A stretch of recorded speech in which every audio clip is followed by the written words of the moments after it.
Good evening, ladies and gentlemen, and welcome to Lucky Dog Sim Racing Thursday Truck Series.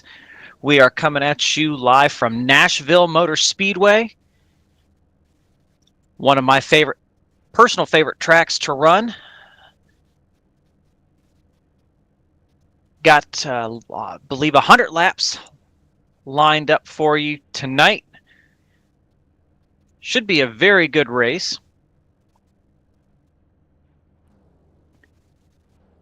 We'll go ahead and we'll run through your starting lineup real quick. So starting on pole is the 04 of Jason Higginbottom. Got a little tongue-tied. Jason Higginbottom starting first. Starting second to his outside is the 777 of Michael Pegg. Starting third is the 99 of Dan Witt. Starting fourth, the 19 of Ben Gear. Fifth, we have the 89 of Randolph Richard. Sixth is the 43 of Sandy Curtis. Seventh is the 78 of Gary Slapinski. And in eighth, we have the 59 of Ralph Blair. Starting ninth, we have the 129 of Kim Kraus. Starting 10th, we should have the 52 of Gary Whitmer. Starting 12th is the 1111 of John Henderson. 13th is the 17 of John B. And starting 14th is bringing up the rear is the 91 of Joel Guy. Our little scroll here has the 75 of William McKellar starting 10th. That's me. I just wanted to run some practice laps with these guys before the race started. I absolutely love this track. It's going to be an interesting one here this evening, seeing the different strategies that pan out with the way these cars are this evening. We've got, I think we have a whole bunch of different ways that pit strategy can go. These particular track, we have 59, 60 laps on a full tank of fuel, so you could run real short, run to like lap 40, come down pit road, bring down pit road, go ahead and do have a longer 60 lap run. You could do a longer 60 lap run, do a 40, or you could split it anywhere in there. As pace car brings to the front stretch. Green flag is out. The 04 of Jason Higginbottom gets an very good launch, able to clear the 777 of Michael Pegg before they make it to turn one. Michael Pegg immediately under attack from the 99 of Dan Witt.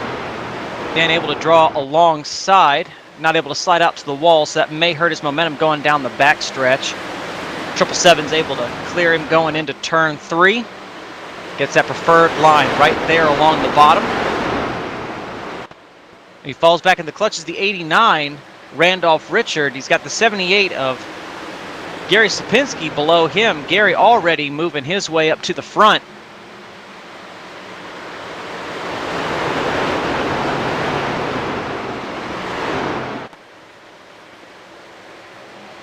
We take an opportunity. We're going to go ahead and we're going to ride along with the 43 of, I always hit the wrong one there, Sandy Curtis. We're going to ride in his gyro cam. As we ride behind the 89. 89 looks like he's going around.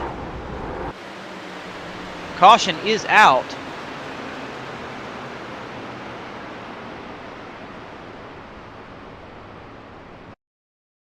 We'll skip back and we'll take a look at this. We were riding along with the 43. And I don't think they made contact. Take it back one more time. See if we can get a little better idea of what was going on. 89 rolls through the corner and just breaks loose instead of the 43. No contact between the two, I don't believe. We'll go back one more time.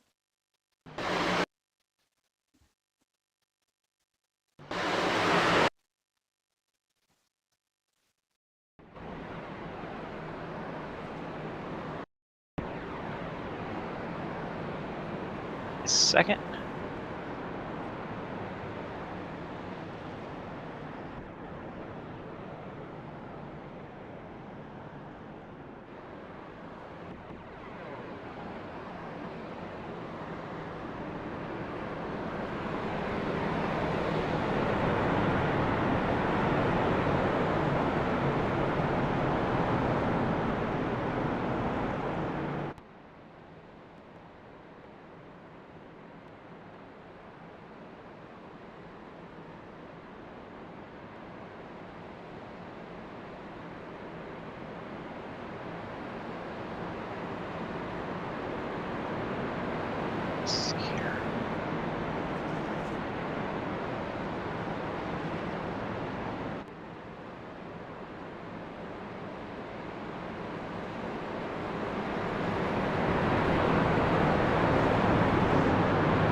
Sorry about that, folks. A little bit of technical difficulties on my end. Got that ironed out. I am back.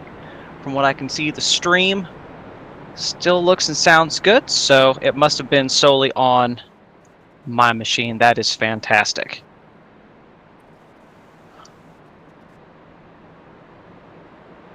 All right, so a caution this early. It's not going to really affect anyone's thoughts pretty much on pit strategy. With the way this is gonna play out, tire wear, we're gonna be feeling it already in the race. You know, after 2 laps, you're gonna feel those tires starting to go a little bit. Not too much, depending on how hard you're running the car, but what you're going to be seeing over a longer and longer run is a lot of fall off.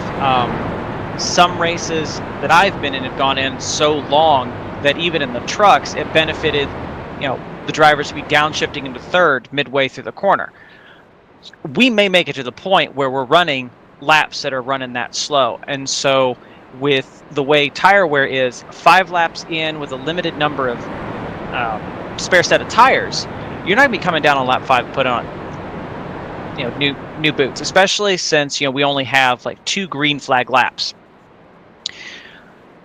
The other thing is, pitting now is not going to affect when you're coming down pit road fuel. So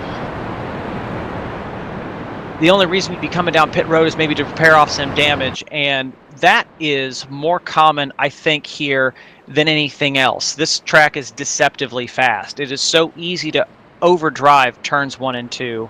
It is so easy to drive turns 3 and 4, especially on fresh tires. These trucks are tight getting in the corner, they're loose in the middle of the corner, they're tight getting off the corner.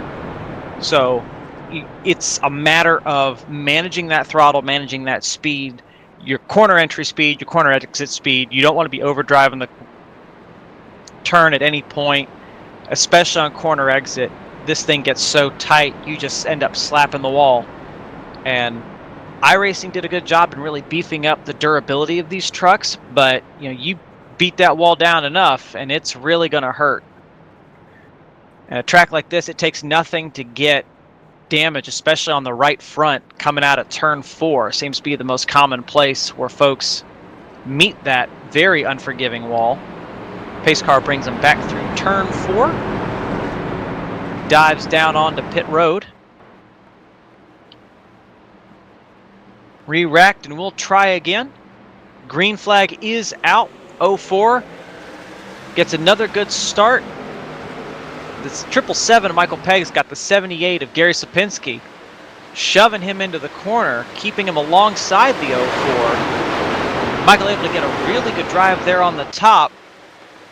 Stops Jason from being able to slide up in front of him. Jason clears him on the backstretch, but going into the corner, he definitely wants to protect that inside line. And what that's doing is keeping Michael Pegg to the outside. Now, that's not where you want to be stuck long term. You can make a lot of passes, a lot of ground up at the top, but it's going to eat away at that right front tire really, really quickly. And unfortunately for Jason, as he's not able to slide out to the wall, he's sacrificing some corner exit speed, but his turn 2 is absolutely fantastic. Michael able to clear him there. Jason's defending that bottom line.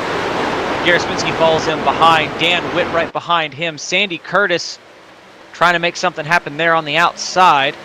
Like the 19 of Ben Gear almost got into the wall. We are almost at a 3 wide situation there going down the front stretch.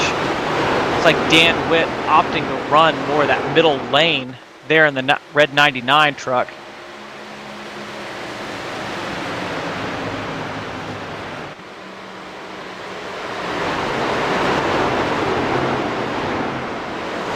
We'll go ahead and we will try this one more time. I think this time we'll ride along in the 99 of Dan Witt. An idea of this track. You can hear how long he was out of the throttle going through turn 1 and then sort of feathering it in between 1 and 2.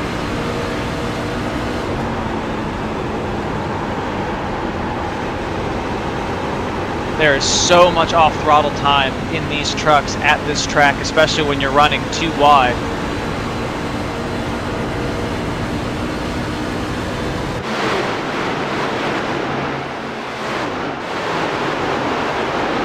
Let's take a look back to the front. Michael Pegg, once he was able to clear Jason, Jason is doing his best to hold off the 43 of Sandy Curtis and the 78 of Gary Slapinski. And so him having to block both lanes of the track to keep them behind him, that's slowing down both of those lanes. And the good thing for Jason, it's forcing those guys to run side by side. Sandy Curtis, super aggressive, not the kind of person to just sit back and wait. As he tries to make a move on the outside, gets into the wall a little bit. Brought him back into the clutches of the 19 of Ben Gear, but I don't think that kind of hit would be enough to really damage the handling of the truck. He falls right back in line, able to get back to the bottom.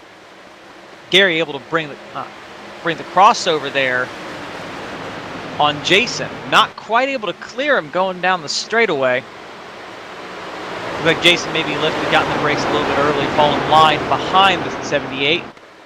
Let's go ahead and follow him for a bit and see if they can track down the 777 of Michael Pegg, who has pulled out almost a full second lead on these guys as they've been running side by side.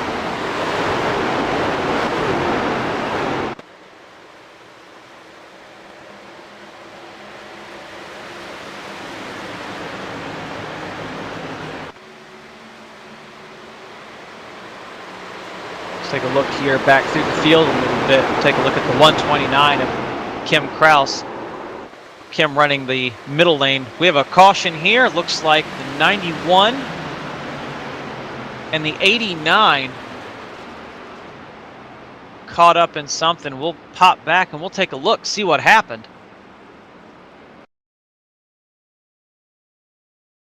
We'll go ahead and watch from the front stretch here. These two going through. No problems here. Oh, 91 sails it off into turn one, doored the 52. And that shot him down the track, slowed him up right into the path of the 89. Take a look at that one more time. Go ahead and watch from our friend the Chopper. He just sailed it off. And that got his truck all out of shape. 89 not able to check up in time. Sends the 91 around.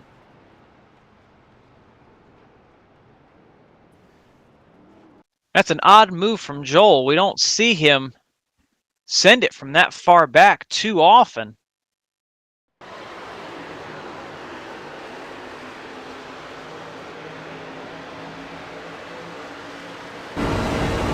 So go ahead and we'll ride along.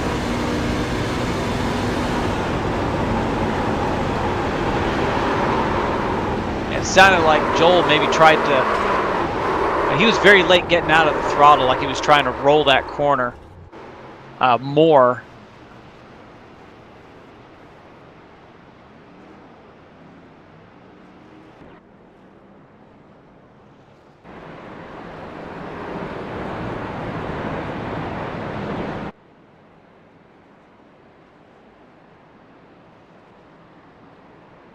Fortunately for both drivers, though, none of the three of them ended up getting in the wall, so that's very minimal damage for each of those trucks.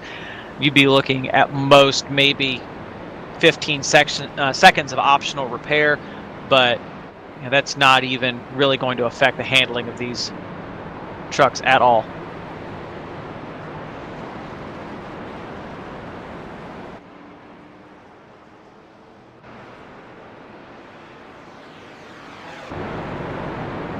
Both of them able to get down onto pit road, get their damage all sorted.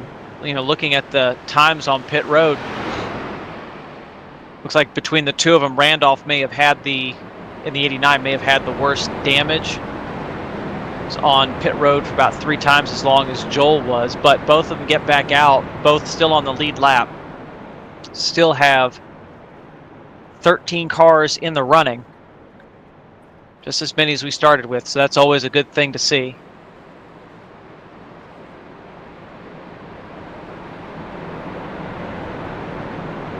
Now this is where a little bit of strategy may come into play. We were able to get a little bit of a green flag run there, and so with the way these guys were running, and it looks like a few folks opted to at least make the the bet to come in for a little extra fuel. Only 2 trucks looked like they took tires. So 17 laps on these tires, probably only about 12 of them green flag, is taking tires now to get that little bit extra time. Worth it? And that's something we're going to have to keep an eye on as this race progresses. I mean, we have the 111 of John Henderson here. He brought it down pit road, had a 15-second stop, so that's 4 tires and fuel more than likely. The only other person who had that kind of time on pit road was the 89 of Randolph Richard.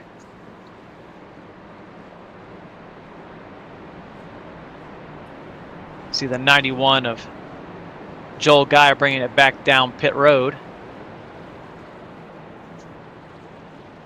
Maybe looking to stretch that fuel a little further, maybe looking to take some tires. We'll see here. He didn't jack up the right side of that car, so he is definitely going stretch that fuel, maybe repair off a little bit of damage. Lights are out on the pace car, so we will be going green the next time by.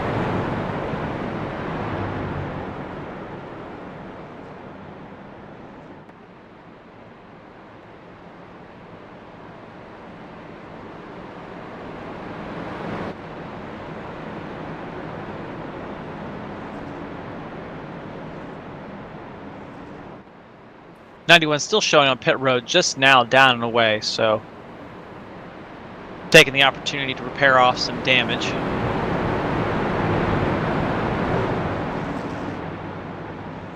He'll definitely be hoping for another caution so he can get caught back up to the field.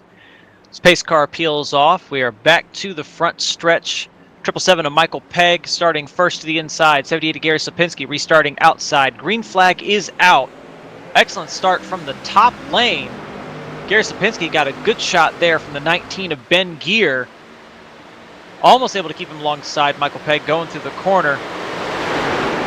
Gary not able to hold on to Michael's quarter panels. Gets a little loose there, able to gather it back up. Jason Higginbottom not able to take advantage. C-Surd running that bottom lane. Under attack now from the 19 of Ben Gear. They're running 2 by 2 by 2. We're running 2 by 2 from third on back. Jason opting to back out. Ben Gear smelling an opportunity, doing what he can to see if he can get past Gary Sapinski. Not quite able to get that crossover there on the backstretch done. See Ben opting to run a little bit higher line. He sees where Michael Pegg is running. He's trying to emulate that line. Unfortunately, going through turns 3 and 4, not able to keep it down there, ran wide, and that hurt his corner exit. With the 04 of Jason Higginbottom beneath him, keeping it very up high, nice against the wall, gets a good run off the corner.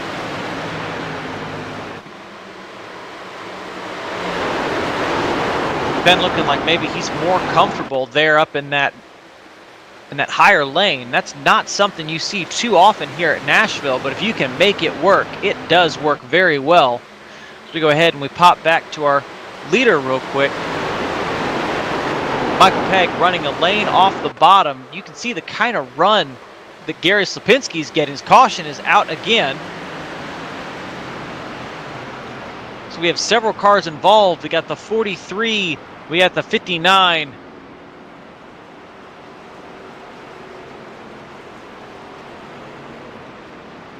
And the 52. We'll go back and we'll take a look at this.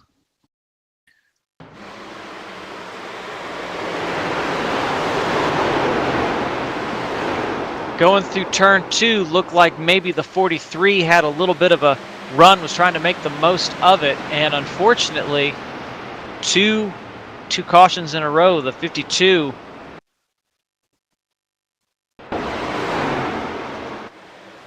gets involved in someone else's momentum. But at the same time, it looked like Sandy was getting passed low, so we'll see. He sees the guy behind him maybe trying to shoot the gap. keeps it in the throttle a little bit longer.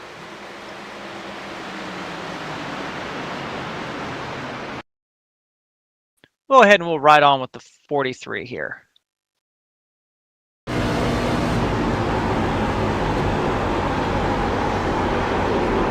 You can hear the 43 was not even in the throttle, just that he had more momentum going through that corner than the 52 did, and the 59 of Ralph Blair just caught up in the aftermath. We'll ride along with Ralph here.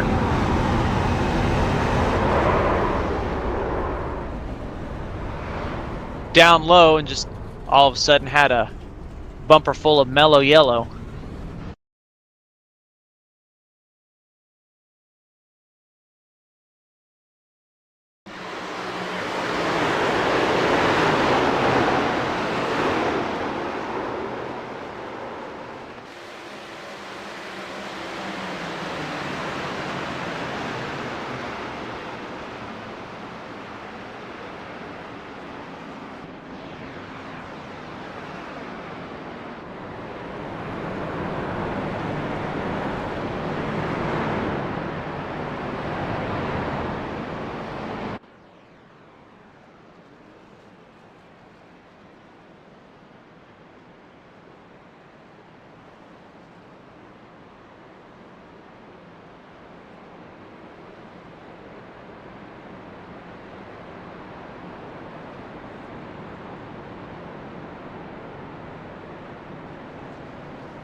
All right.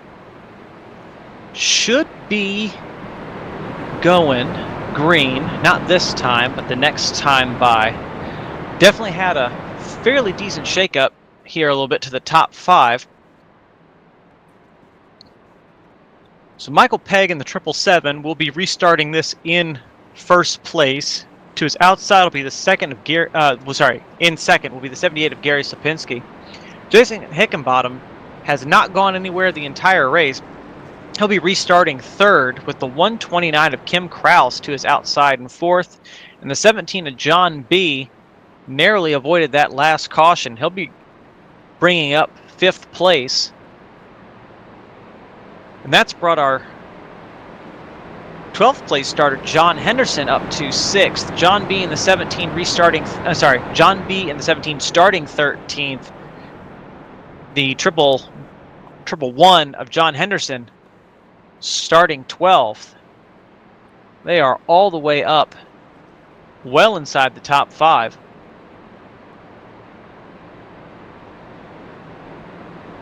Well inside the top 10.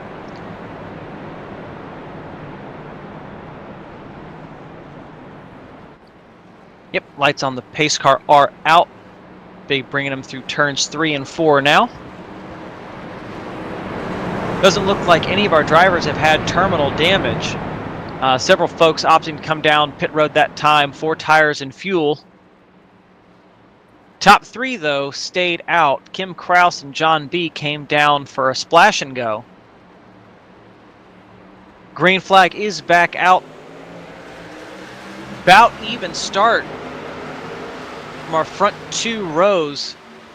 Looks like the 17 maybe got caught sleeping a little bit. 129 on the attack already, almost made contact with the right rear of Michael Pegg. 78 able to clear Michael going into turn 3. Michael's still preferring to run a lane up from the bottom. Looks like that's where the 129 wants to be running too. Moment from the 17 there. Excellent save from the 17. We'll go back and take a look at that real quick. That was very, very close. Almost looks like the 111 had a little moment coming off turn 4. And the 17 darted down the track to avoid him. That was a fantastic thing to see as we jump back to the front. Things have single filed out a little bit more. Michael able to build a little bit of a gap between himself and Kim Kraus. Kim now looking at that more bottom lane where Michael isn't running, get a little more air on the front of that truck, and that allowed him to really eat up. I mean, it was only like a 0.2 of a second gap, but it let him just absolutely demolish it going through 1 and 2. So about a car length between them. There's only about a car length between each of these trucks.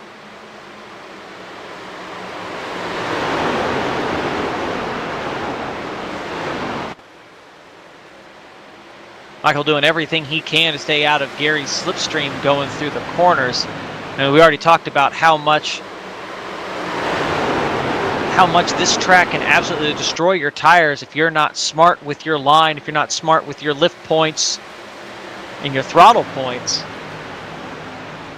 Definitely a track where hitting your marks is at... I think this is one of those tracks, if you can get hitting your marks at this track down, you can probably get it down at any other oval in iRacing.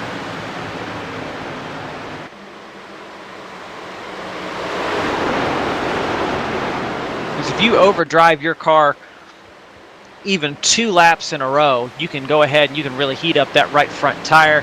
You can kill your long run speed just for that short-term gain. And this track will not forgive you for doing it.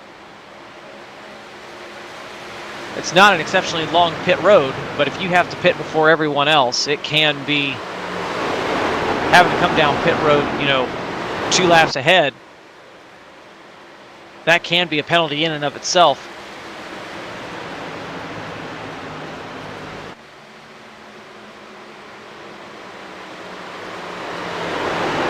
Things have strung out a little bit here. We look back through the rest of the field. 99 of Dan Witt made his way up into 5th, got around the 111 John Henderson. Kim Kraus falls under attack. The 4 of Jason Hickenbottom. Jason able to clear Kim. Not quite. Kim was able to get to his right rear, trying to give him that side draft, trying to bring him back alongside. Jason has that preferred lane. He's able to complete the pass there off of turn 2. Nice to see the 89 of Randolph Richard up to 7th. He was all the way back, all the way almost to last here after that first caution. Made his way back up into the top 10.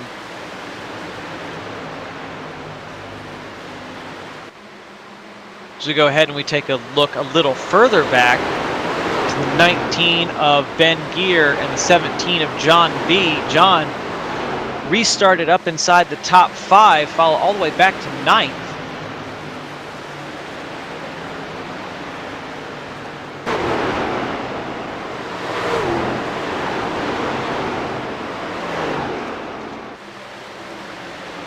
Looks like he's bringing it down pit road.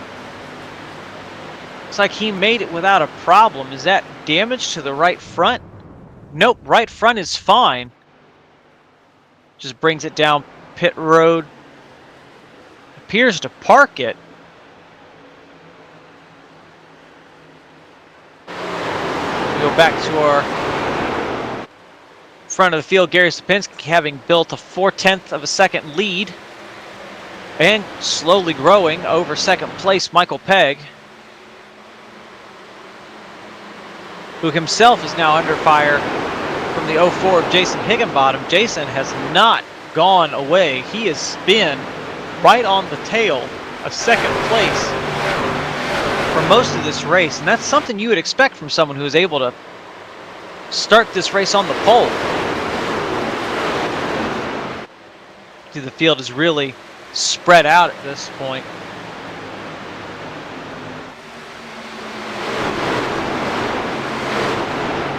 '17 appears to have decided he's done for the night. Wonder if he maybe had some terminal damage on that truck and just could not continue with it.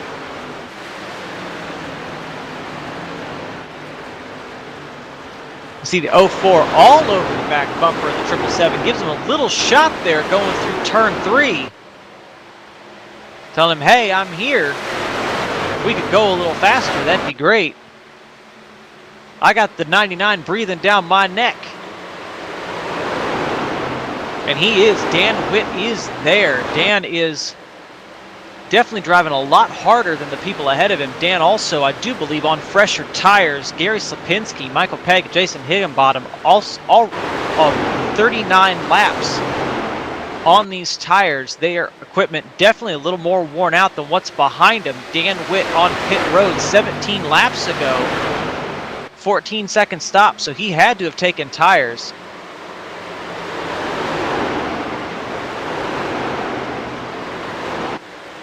He knows he's faster than both of these guys. Unfortunately, with them running side by side, he's just not having the opportunity he needs to pass them. This track already so difficult to pass, you know, even one car, but you start looking at maybe trying to force things 3 wide. This track not very conducive to that, as we saw a little bit earlier on.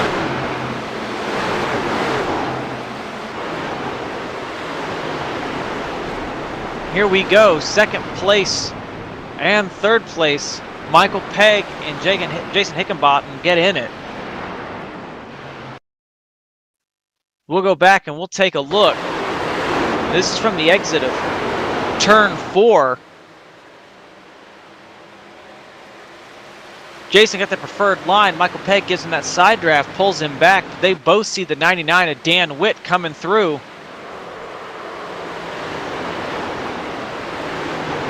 Looks like maybe the 04 was given a little bit extra room to the 99. It just was not clear of the 777. We'll watch again. Wait a second. Was that net code? Get a little closer as we ride along.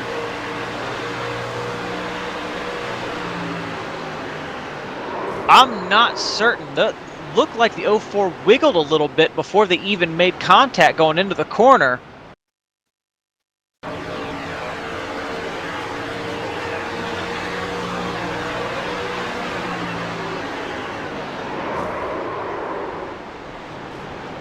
And they definitely made contact before the corner.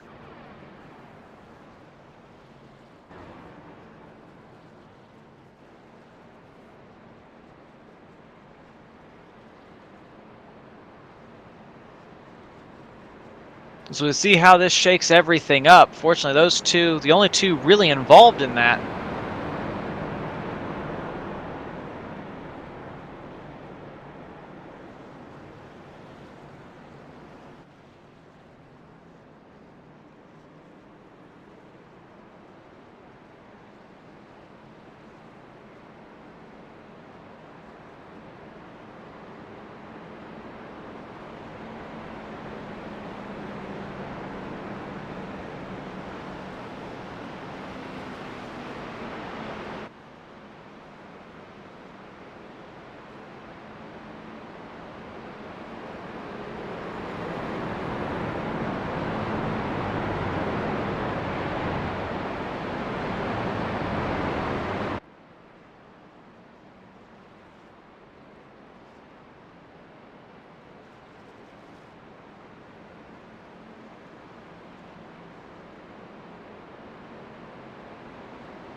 So all that has handed the lead to the 89 of Randolph Richard.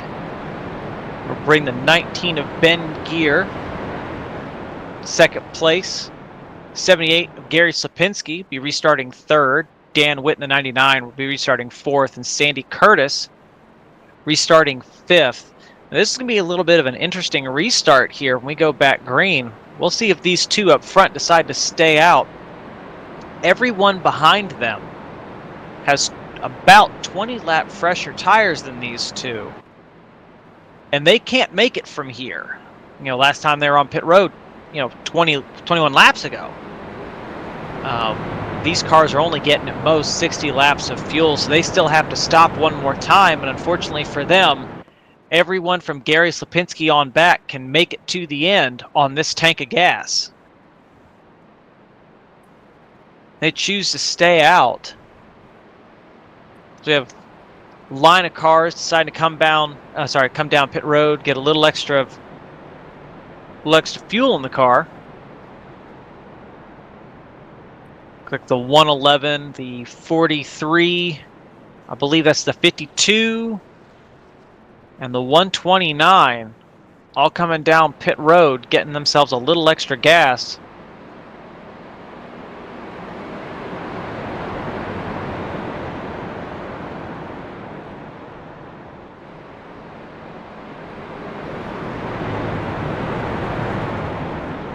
I don't think these top two are going to be able to hold the field off for too long. We saw the difference that 16 laps was making between Dan Witt, Jason Higginbottom, and Michael Pegg. I mean, Dan ran them down and looked like he was about to get both of them in that corner before that caution came out.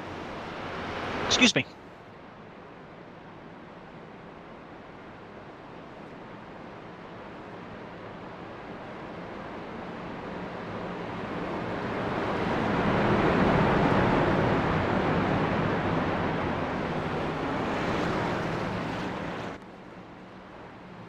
The pace car is on pit road as they come through the Geico restart zone. Green flag back in the air. 89 of Randolph Richard gets a good jump there. 19 able to hang with him. 78 pushing the 89 into the corner. 89 clears 19. Coming out of turn 2. Ben looked like he was trying to pinch Gary there a little bit on corner exit. 89 of Randolph Richard drops it all the way to the bottom.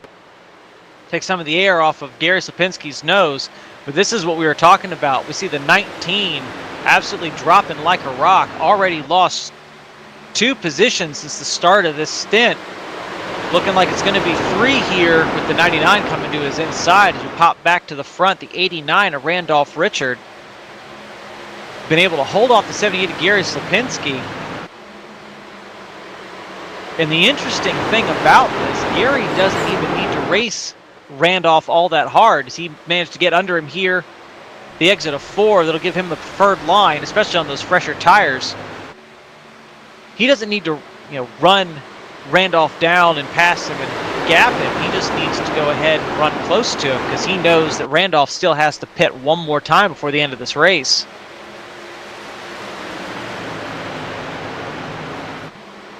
But with those older tires, Randolph definitely a slower truck. As he loses 4th place to Dan Witt. Take a second look back to Ben Gear. He's under attack from the 129, Kim Kraus. Ben falling all the way back to 7th.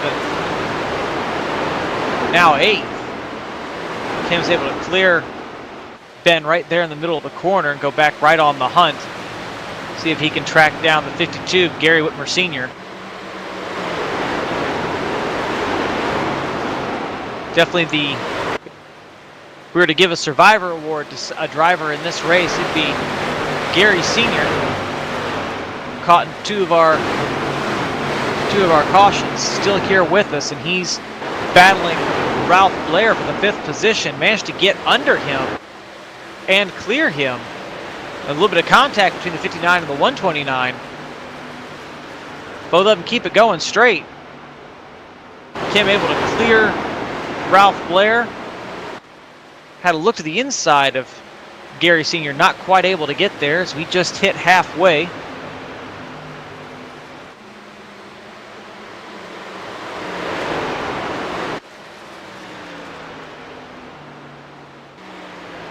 '43 of Sandy Curtis, not entirely certain what happened. He's dropped all the way back to 11th place.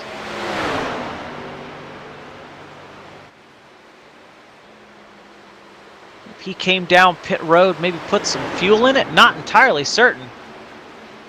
19 of Ben Gear on pit road for what should be his final stop. Unfortunately, that's going to put him likely a lap down. Hop back to the front.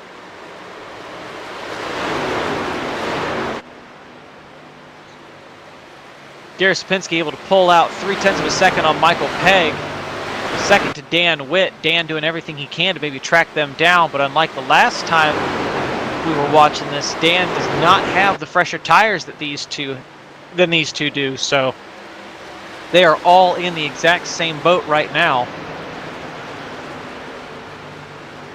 Take a look back to your 4th place driver, Kim Kraus. Kim having cleared Gary Sr.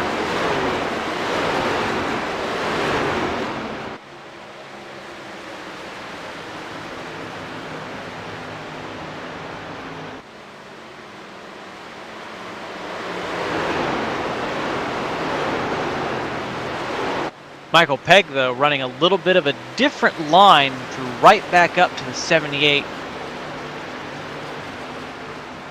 And that's going to be key, is keeping first place close without wearing out your stuff. And that's difficult for a following car because you have that dirty air going through the corners.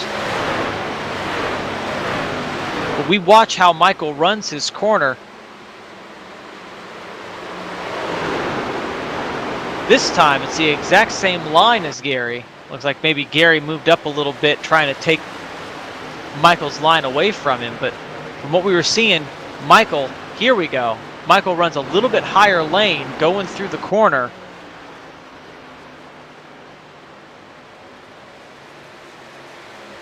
We see this from our front runners here at Lucky Dog a lot. When they're running through the corner, just about any track we run, with the exception of the super speedways on Saturday nights, you know, they don't try and run right in the tire tracks of the truck in front of them, especially going through the corners.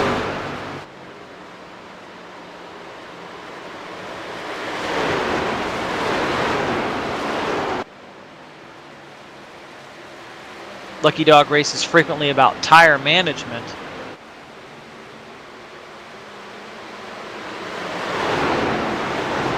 And a track like Nashville, it is absolutely imperative that you keep those right side tires in good condition for the entire race, as long as you can. When I was running in practice, I was running as hard as I could, you know, qualifying laps. But if you run qualifying laps, you're going to share a lot of tire wear. You're going to create a lot of tire wear very quickly.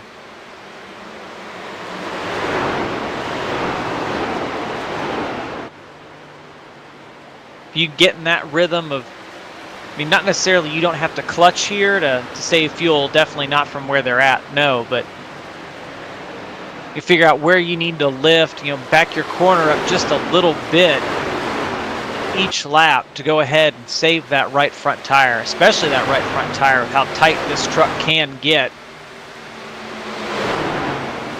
It can get so tight it almost feels like you're driving a drag racer. It does not want to turn at all. The longer the runs go on, the more we'll see with these guys getting closer and closer to that outside wall.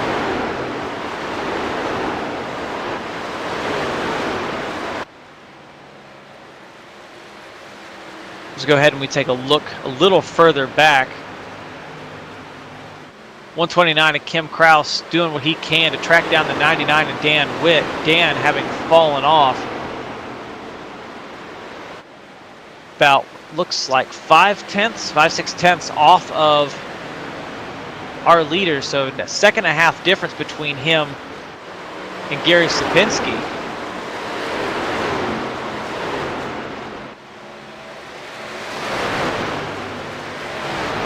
Kim Kraus doing what he can to track Dan down. Kim almost looking like maybe these last couple laps he's plateaued about 5/10 back. Hopefully he hasn't worn out his tires yet. We have a long way to go. Okay, we've got 20 laps here on this run of tires.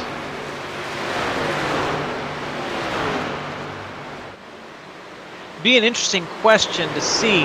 So the fastest times around here, were 30.09, 30.1, might as well be 30.1, 30-second laps. We've only fallen off. We look at Gary Slipinski, he's only fallen off about 5/10. Michael Pegg only fallen off about 5/10, 7/10 that time by. They are from their fastest time. I don't know that pitting again to put fresh tires on before the end of this race without a caution would be the best move, but that's something that at least someone's going to think about probably here within the next 20 laps, bringing it down pit road, seeing if they can make up that time.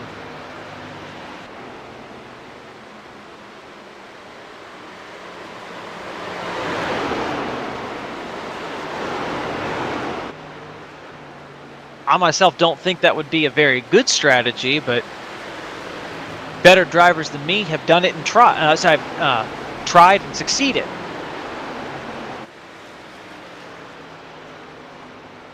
It'll be interesting to see if anyone decides they want to give it a shot.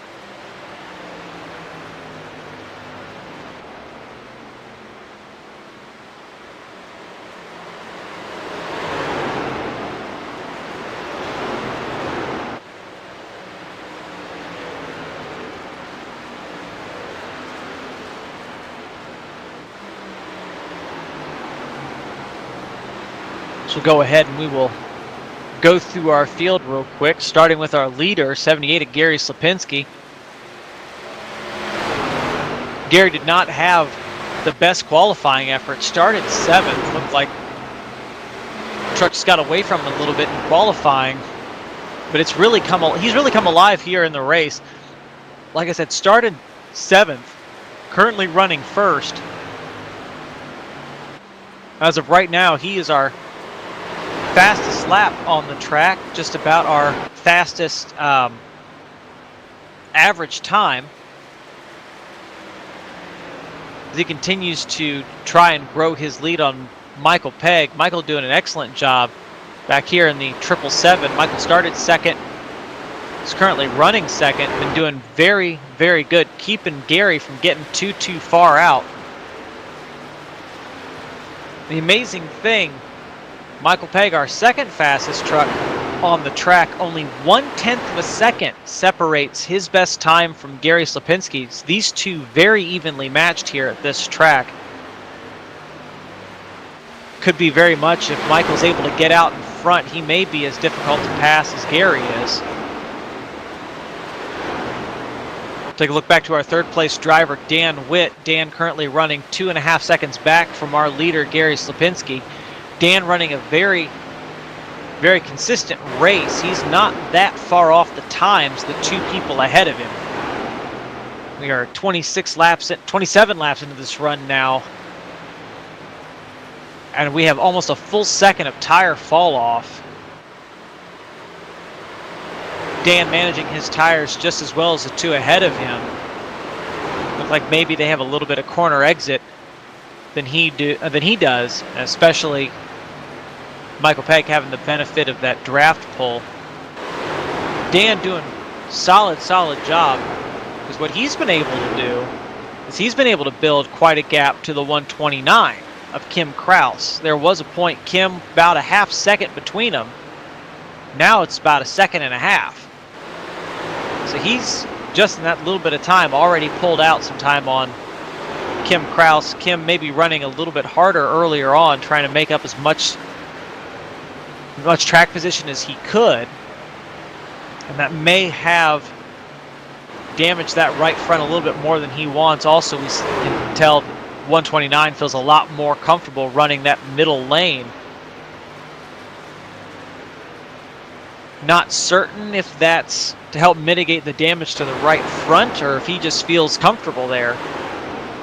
It's not the fastest way around this track, but we'll see if in the long run that might be the way to go. Let's go ahead and we'll take a look back just a little bit further to 5th place, Gary Whitmer Sr.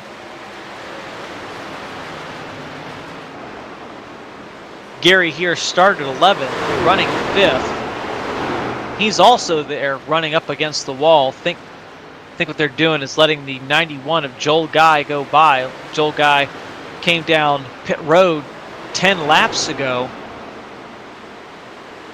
for his final stop. He is a rocket ship on these fresh tires.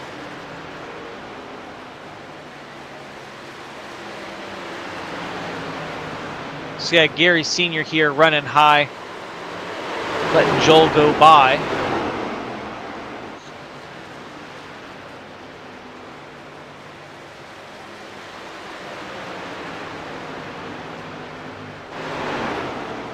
Gary Sr. always quiet but consistent. Especially, from what I understand, he updated some equipment recently, and he's been absolutely stepping up his game quite a bit as of late. He's more frequently up towards the front as he goes ahead, and he opts to let the 111 of John Henderson by. John now assuming the 5th spot. John Henderson started back 12th, currently running 5th. John having a very consistent race this evening. His laps been all fairly close to each other. His fall off very similar to the leaders. Looks like he's only maybe a 10th off of their pace. But at the same time, John's been running here, working his way through the field. And so that'll definitely beat your truck up a little bit more than running up there in the front. So he's doing an excellent job of keeping his stuff nice and taken care of. See if he's able to pull anyone back. I mean, we're all going to be wondering if anyone can pull Michael Pegg and Gary Sopinski a little bit closer. So we'll definitely be looking Dan Witt, Kim Kraus, and John Henderson, the rest of your top 5 to see what they can do about that. So continue to go through the field. We'll go ahead and we'll drop down to the 7th position. This will be Mr. Ralph Blair. Mr. Ralph Blair already putting the 52. Gary Sr. under attack. Ralph here started 8th. So he's up 1 position from where he started. He's able to get by Gary Sr. fairly well. As he looks to track down the 111 of John Henderson.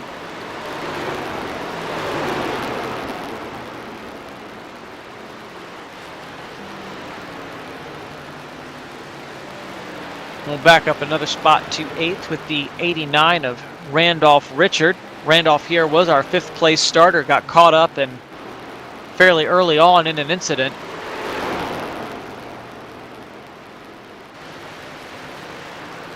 Running rather well, a little bit of a shallower exit to his corners. Randolph not wanting to flirt too much with that wall. He knows the Nashville wall is not your friend. It will bite you.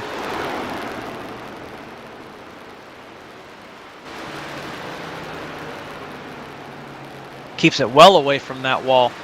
And what that'll do is that'll eat up the right side tires just that little bit more, but it'll also have the exact same effect of what he's looking for, of keeping his truck in one piece. So we'll keep an eye on Randolph. Should be all right. So we go ahead and we back up 1 more spot to 9th. The 43 is Sandy Curtis. Sandus currently showing our last car on the lead lap.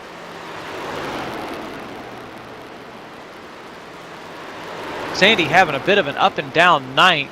Currently 9th, started 6th, was there up towards the front, got caught up in one of our other incidents that put him in the back of the field. Wonder if maybe he had a little bit of a moment and that's what dropped him back this far. He's currently 27 seconds behind our leaders, and actually if we go ahead and we run from the gearbox, you can see that black spot behind him. That's Gary Slapinski. The other truck behind him, Michael Pegg. So they are slowly tracking Sandy down, but not too quickly.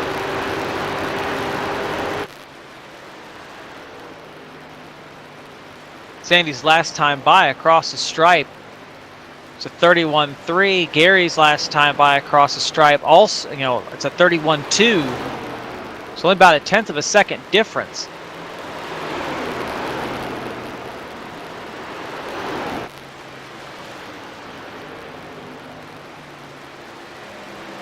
Gary having pulled out also over a half-second lead here.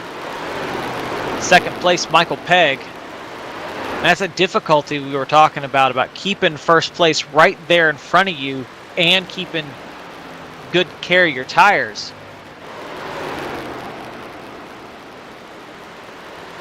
It looks like wherever Michael's wanting to go, that's where Gary's putting his truck. Take the air off of Michael's nose.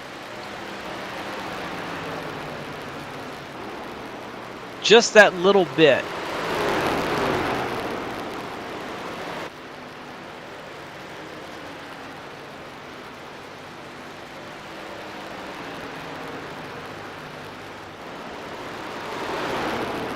This race having really spread out. Most of our drivers having a second to a second and a half of space in between them. And unfortunately, what that's going to do is that's going to prevent a lot of these drivers from being able to get a draft run from the person in front of them. Pretty much their only chance of catching the guy in front of them. And let's go ahead and we'll ride along a little bit here with the 111 and John Henderson. The only way they're really going to catch the guy ahead of them is by having a better corner. And pick the 111 of John Henderson because that's the kind of thing that we're seeing here with him and the 129 of Kim Kraus. You can see Kim going into the corner ahead of him. John able to get into the corners better than the 129 can.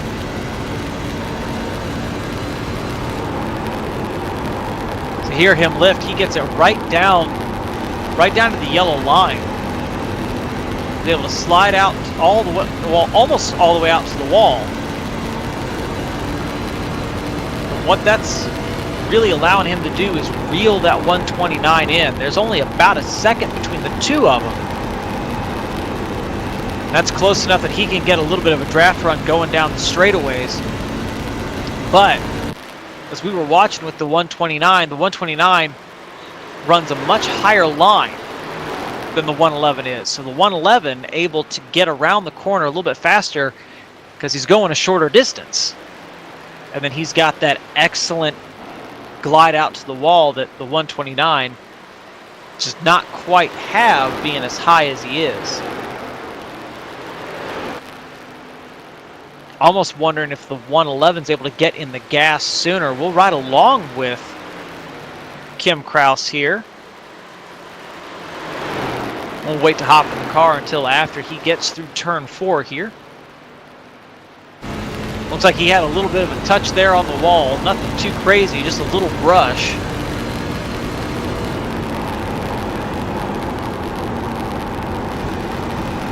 You hear all of that off-throttle time. You remember we were riding with the 111 of John Henderson. John able to get back in the throttle a little bit sooner. Kim looking like he's choosing to adopt that line. He's having to put a lot of wheel into that truck, and he's having to wait a long time to get back in the gas. Trying to emulate the line John Henderson's running. See if he can keep him back there. Did that for a lap, decided maybe he didn't like it, went right back up to the top, but even then, how much time he stayed out of the throttle there. Whereas if we ride again with the 111, he's lifting a little earlier. A lot of off-throttle time, but he's getting back in the throttle just that little bit sooner. So he's able to, his corner entry's a little bit smoother, his corner exit's a little bit faster, and that's how he's bringing Kemp Kraus right back to him. These two here racing for the 4th position.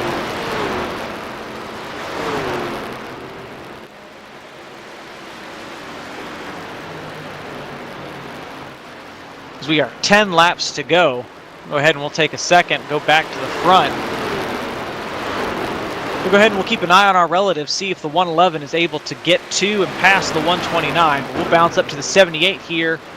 Gary Slapinski. Gary now sitting comfortably on a 1.5 second lead over Michael Pegg.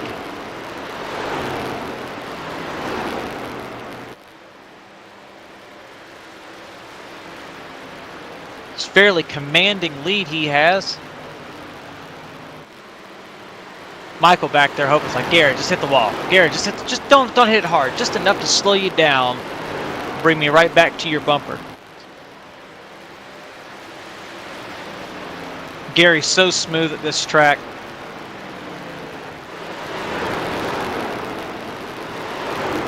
Just watching him, you can tell that he's been backing up his corners just a little bit. Not too much, but just enough that it's keeping that right front tire as fresh as it can be. But it is this far into a run, 51 laps into a run here, that those tires are absolutely shot. These trucks are running terrible. With Gary Slapinski, Michael Pegg, Dan Witt, our top 3 all making it look easy. So we'll head back to our 4th place battle. John Henderson having closed within a second. Laps winding down here.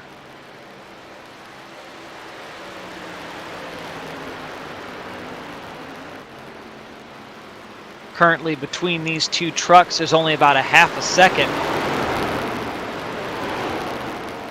John looking a little bit higher here, see if he could get around the top, not be stuck in Kim's bad air, but unfortunately looks like he lost a lot of time there going through 1 and 2, trying to make it back up here in 3 and 4.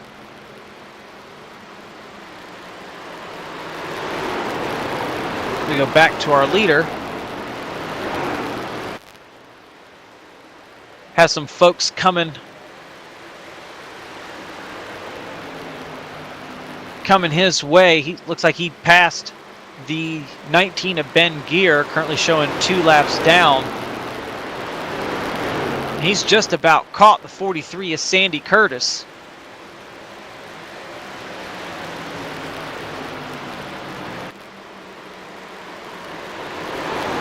You can see how far back 777 of Michael Pegg is. About a full corner distance between him and Gary Slapinski. See, he got passed by the 89 of Randolph Richard, who's trying to go get one of his laps back. Randolph showing 2 laps down as well.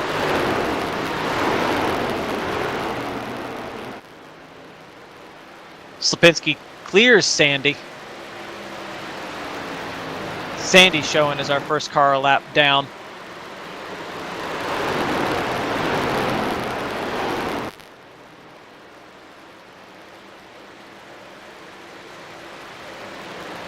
We'll take a minute. We'll just go ahead for a lap or 2. We'll go ahead and we'll ride along with our leader.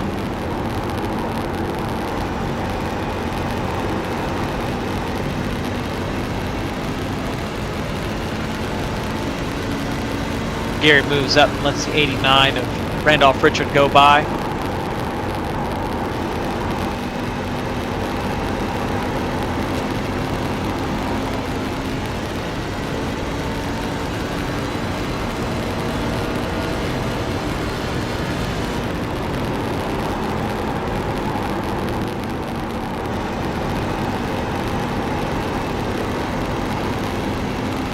all that off throttle time, you can tell these trucks have definitely lost a lot of pace. I mean, not as much as you can see at other tracks. Only about a second and a half for Gary and Michael and Dan, but you look back to from like fifth on back, it's 1.7, 1.8, 2 seconds of fall off. Very abrasive concrete track.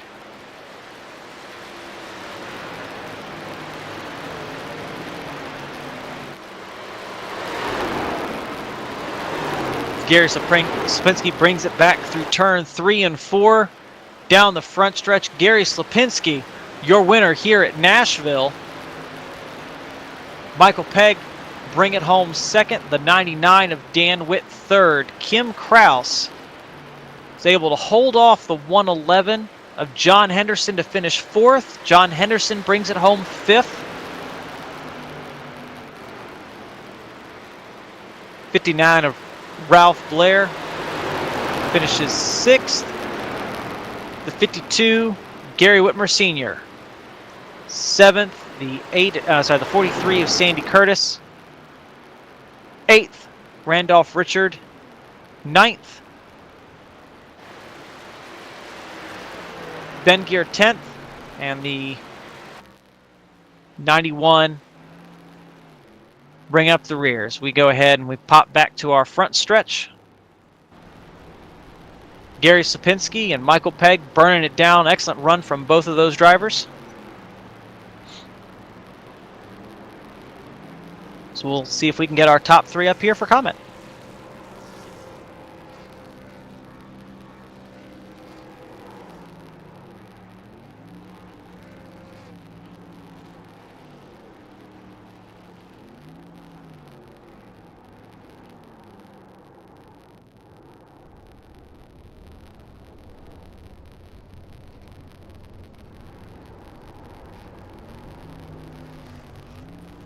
Alrighty, we'll go ahead and we will start with our third place car, the 99 of Dan Witt. Dan, this is William in the booth. You got me? What's up? Hey, Dan, kind of unfortunate for you that that last caution came out. You had such a fast truck, the way you were able to really drag back those top 3. Do you think if the race had gone green from the caution prior, that you probably could have gotten them just on the pit strategy? I was hoping, but I don't know. I was hoping. I was moving, but Gary's pretty fast, so is Michael. Well, you were no slouch yourself this evening. Ran a very consistent race. Didn't see really. I mean, you were able to avoid all of the issues on track, so a lot of heads up driving. There on that last stretch, it looked like maybe you were having a little bit of issues saving the right front. When I was driving in practice, the truck seemed like it was running a little tight. Was the truck running a little tight for you, or was I just overdriving my corners? No, it ran fine for me actually, and tire wear was good.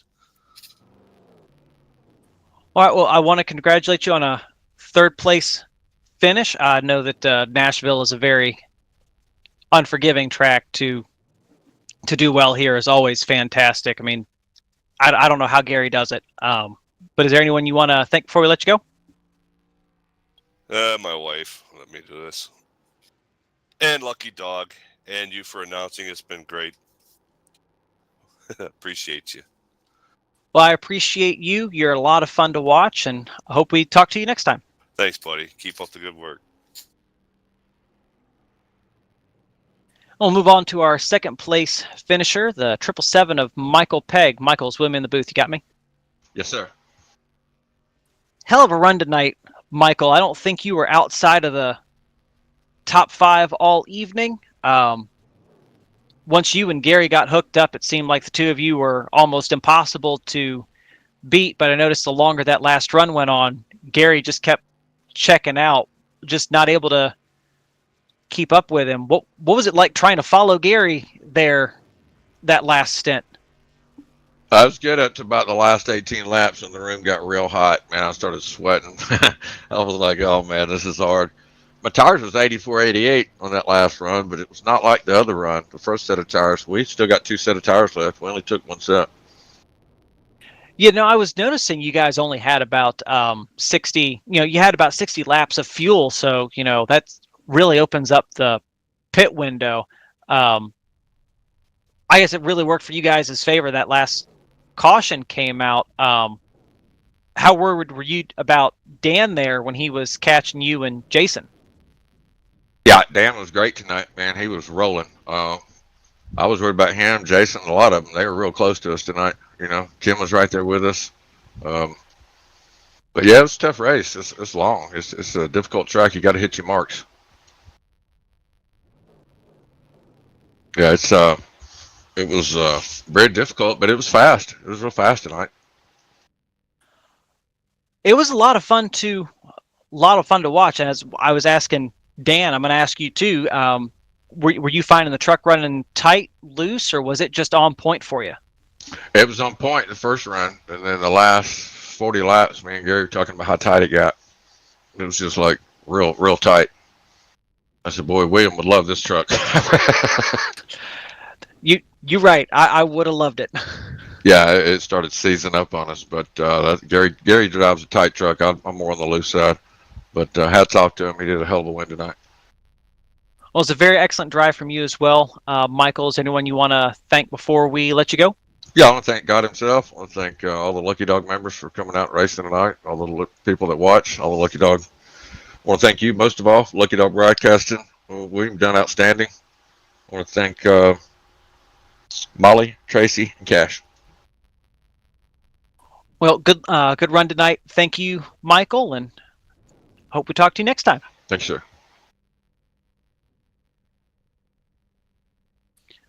All right, we'll go ahead and we will jump to our leader, Gary Slapinski. Gary, this is William in the booth. You got me? Yeah, I got you. Loud and clear. I missed talking to you Tuesday night. Yeah, I had a little. I was working on a computer, so I was still working out some bugs. I can understand that. Well, you absolutely dominant performance. Not a really good qualifying run. Definitely not the qualifying run we expect to see from you, but able to drive from 7th to 1st fairly convincingly. Keep it up front.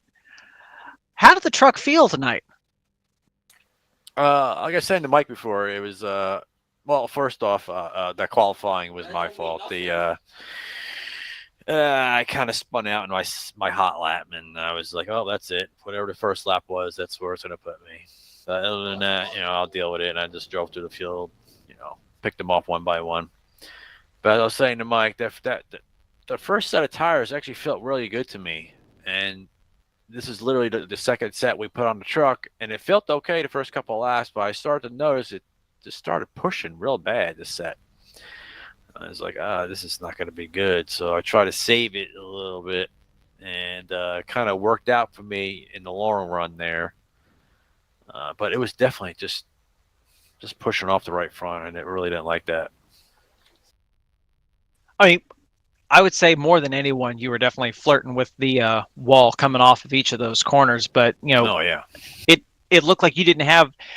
From the booth, it looked like that truck was running in your hands just fine. I mean, I know from running this track, it felt like trash, but just watching you and Michael go around the track did not seem like you guys had too much issue. I asked Michael about it, so I wanted to ask you if the race had stayed green, how worried were you about Dan Witt? His tires were about 15, 20 laps better than yours just before that last caution came out. Oh yeah. I mean, if I would have seen him coming, maybe I would have pushed a little harder. But he was real fast tonight, definitely. But I was just kind of running my pace, and I mean, I feel like if he would have caught me, we would have been changing a set of tires anyway. So maybe it would have kind of worked out, in my favor. Maybe, hopefully. In a way, you just you go what you got, and sometimes it works, sometimes it don't. But tonight, it worked out for me in my case. Well, I mean, like I said, absolutely dominant run this evening. Is there anyone you want to thank before we let you go? I agree with Michael. God above, without him, a lot of this ain't possible. And a really good thanks to him. And special thanks for Michael. He really helped me out with the computer. And I got some personal stuff going on too. And he's working on that. And a big shout out to him and his family. And thank you very much. He's been working hard, so I really appreciate it. And I'd like to thank Lucky Dog. I'd like to thank you for doing an awesome job out there. It sounds great. I was listening. I was listening the other night. I was listening when you announced that race. It sounded really good. And Michael did a great job that night, and congratulations to him. And thanks for everything. Well, thank you, Gary. And I tell most folks, hopefully we talk to you next time, but we probably are talking to you next time. So I'll see you Tuesday then. Yeah, I'll see you Tuesday, and have a great week. All right, you too. Thanks. And those are your top three. Excellent run from both of those, all three of those guys tonight. Always thanks to them for taking the time out after the race to talk to me and humor my silly questions.